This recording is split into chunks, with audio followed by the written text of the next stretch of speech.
Ever wondered why your juicy pot is always dry each time you are making out with your man? Huh? Now, it's possible that years back, it was very easy for you to get wet. I mean, you were a kind of woman who could even splash, as in, psh, psh, psh, psh. But these days, even when you try to take some water before the game, even when your man tries to, romance you, get down there and still, it's very hard for you to get wet.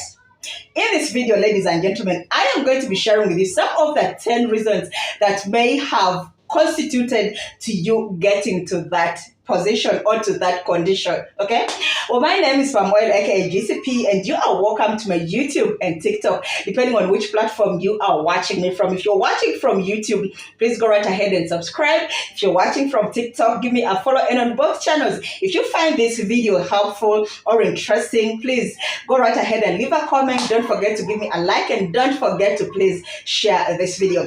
Now, before we jump on to our points of the day, you need to know that every woman naturally is meant to be wet. I mean, naturally, as long as she is prepared, as long as she is mentally stable, then she should be able to get wet. And as much as some women easily get wetter than the others, and as much as other women have more water than the others, but in nutshell, every woman should have the ability to get wet. So our point number one is excess use of contraceptives.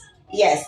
Now, they always say that they are two sides of the coin. Yeah. And as much as contraceptives help ladies to control childbirth and also control them from unwanted pregnancies, but these contraceptives also have a negative side of it, and one of them is you going dry, especially if you use them for longer period of time or longer years. Okay, because when you are just starting them, I mean months or a year or two into using them, everything might be okay, but when you use it for say 5 to 10 years, then definitely these are some of the side effects that you will realize, okay, or that you will face. Yeah.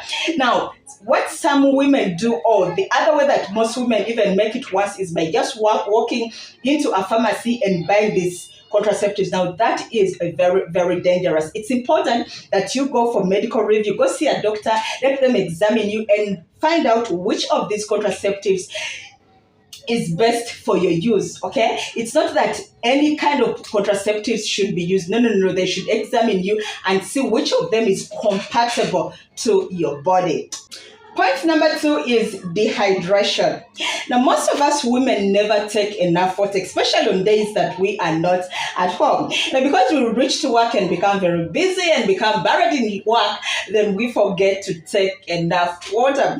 Now, remember, water nourishes your body, and in order for you to be able to have the water to let out while in the act, then you have to make sure that you're taking enough amount of water. So women, please improve on the amount of water that you take on a daily. Point number 3 is use of scented soaps and scented fumes. Now, I've made several videos on this, and I have always discouraged you about using the scented fumes and soaps. I keep telling you that that shit is supposed to have its natural scent, so you do not need these fumes. These companies that make these products will always tell you about the good side of it, of how your juicy pot is going to smell good, but they will not tell you about the bad side of it. Now, remember, these products will have chemicals in them, and as you keep using them, in the long run, they will cause dryness into your juicy pot. So please make sure to change. Next point, number 4, is hygiene. Very, very important, hygiene. Now, most of us are not good when it comes to hygiene, even though we shall look glittering on the outer, but inside there, we need to improve. Now, we all know that our juicy pot is situated in a place that is kind of hard for it to breathe. Okay, so one of the ways that you can improve on your hygiene is that once in a while, not even once in a while, but in between your day, make sure to go in the washrooms and clean yourself, okay? Use water and clean yourself. Do not only wait till you come back home. No, that is wrong. But at the course of the day, make sure that at least 2 to 3 times you go in the washroom and wash your juicy part, okay? Now, the other thing is that most women, or some women, when they are going to sleep, they sleep in panties or in knickers. Now, that is really, really wrong. Now, remember, your juicy part has been packed throughout the day, okay? It didn't have time to breathe. So when you are going to sleep, please leave the sister to breathe. Give us some breathing space. So make sure not to sleep in knickers. Sleep when you're free. And if you don't have a man, make sure that one leg is this side and one leg is the other side. And let her breathe. Let her enjoy some breathing space. Next point, number 5, is stress. We all know how dangerous stress is, and in as much as it's kind of hard to avoid stress, but please try as much as possible to avoid stress. In a way, it also affects the wetness of your juicy part. Point number 6 is feeding habits.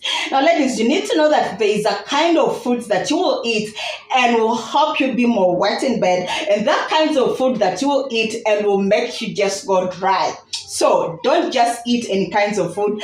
Check and see what helps you to become wet and eat more of that kind of foods. Next point, number 7, is infection. Now, women, it is normal to get infection. Some of you become shy to go for medication. It's normal to get these infections, but what is most important is that you seek for medication as soon as possible. Do not relax till it reaches the last stage and then now go for medication. When you do that, then it affects your system, and in a way it even affects the wetness of your juicy part, okay? Next point, number 8, is excessive use of alcohol. Now, we all know that alcohol is not bad, but as long as you take it excessively, then it will start giving you the side effects, okay? So take alcohol at reasonable volume, but do not take excess. When you do that, in a way, it will affect your juicy part. Trust you me. Next point, number 9, is old age.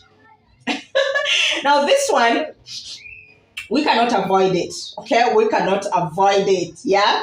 We are human beings. We are born as babies. We go through all these stages. And finally, you get to that age. And when you get to that age, it's kind of impossible for you to avoid it, okay? So if you are, say, 50 years and above, then of course, it is obvious that you will have a dry, juicy part. I mean, there's nothing more you can do about it. And lastly, point number 10 is excessive sex, excessive sex. Now, some of you love this thing so much that, oh my G, you would have it for breakfast, you would have it for lunch, you would have it for dinner, and then the cycle continues. Now, it is okay to have sex. I'm not saying that it's bad, but when you have it excessively, then in a way, it can also cause dryness. I mean, just imagine the sister poured water in the morning, the sister poured water during lunch, in the evening, then again the next day. Come on. I mean, definitely it will go dry at some point of time. Well, guys, that has been it from me to you. I hope you've really loved the video and I hope you've learned something out of it. Let me know in the comment section what you think of this topic. In case you feel there's something I've left out, please be free to share. In case you feel that I've given it to you best and hot, still let me know in the comment section. Give me a like and I will be grateful. Well, I hope to see you next with another video.